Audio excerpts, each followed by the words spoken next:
Spots department వాళ్ళు identify చేయడం జరిగింది. తర్వాత ఎక్కడైతే సీసీ కెమెరాలు లేవో హైవే పైన అవి కూడా ప్రపోజల్స్ పెట్టడం జరిగింది.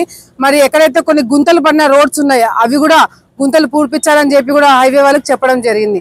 ఇట్లా కొన్ని జాగ్రత్తలు తప్పకుండా తీసుకోవాల్సిన అవసరం ఉంది. ఎందుకంటే ఇక్కడ ట్రాఫిక్ పెరగడం తోటి నేషనల్ హైవే అవ్వడం తోటి చాలా మంది యాక్సిడెంట్లు అవ్వడము, చాలా మంది పిల్లలకు మొన్న కొంతమంది చిన్న చిన్న పిల్లలకి కూడా యాక్సిడెంట్లు అవ్వడం జరిగింది.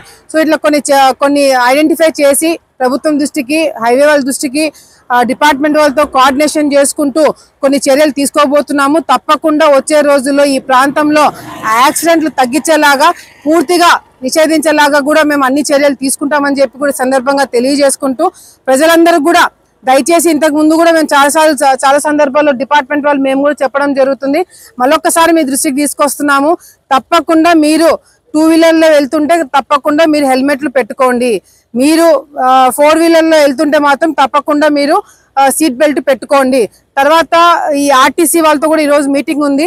ఆర్టీసీ ప్రైవేట్ బస్సులు లేకపోతే ఆర్టీసీ బస్సులు కూడా రాంగ్ రూట్ లో పోతున్నాయి కొన్ని అని చెప్పి కూడా చెప్పడం జరుగుతుంది. అవి కూడా డ్రైవర్లతో మాట్లాడి రాంగ్ రూట్ లో ఎవరు కూడా వెళ్లకుండా చేయడానికి కూడా అవి కూడా ఏర్పాట్లు చేస్తామని చెప్పి కూడా సందర్భంగా తెలియజేసుకుంటూ, తప్పకుండా ప్రజలందరూ కూడా మీరు హైవే పైన వెళ్తున్నప్పుడు మీరు తీసుకోవాల్సిన జాగ్రత్తలు తప్పకుండా తీసుకోవాలా.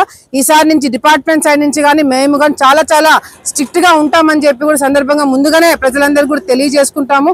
డ్రంక్ అండ్ డ్రైవ్, హెల్మెట్లు, సీట్ బెల్ట్లు పెట్టుకోని వాళ్ళ మీద తప్పకుండా ఫైన్లు పడతాయి. కాబట్టి ముందుగానే మీరు ఇవన్నీ అలవాటు చేసుకోవాల్సిన అవసరం ఎంతైనా ఉంది.